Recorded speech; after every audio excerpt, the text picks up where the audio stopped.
think, and I'm on the theme of hope here, you only really get to see hope when you're sort of seeing the toughest times, when you're seeing the hardest things that people are facing.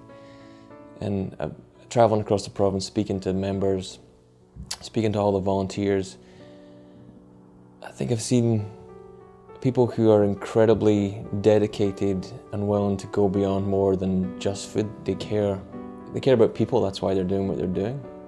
I heard a story from one member agency when I was asking them about what they do and what does it mean more than just food. They were telling me about a couple who came into them who were seniors, who both suffered from mental illness. So they provided food and they talked to them and connected with them. The couple didn't have a doctor, so the volunteers worked with them to get them a doctor and found them a local doctor.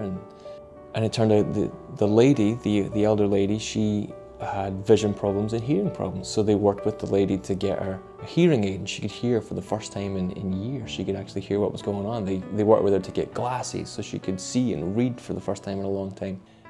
They also, through this process of finding her a doctor, they found out the elder lady was diagnosed with cancer. The connection for the food bank didn't stop there. The volunteers went and sat at her bedside when she was admitted to hospital. They went to visit her, they took her extra food, they talked to her, they supported her husband as he was struggling with this.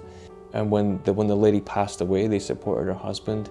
They even had someone bring in a full suit and shirt and tie to the food bank for the husband to go to the funeral. They helped him make all the funeral arrangements. And then his story didn't stop there.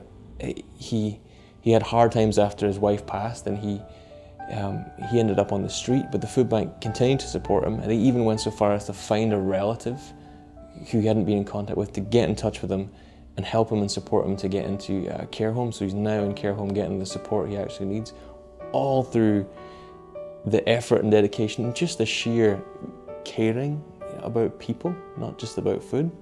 She said to me, people think we just put food in a bag, but it's more than that. We fight for people. When you hear that courage, that's so incredibly hopeful. It's just amazing.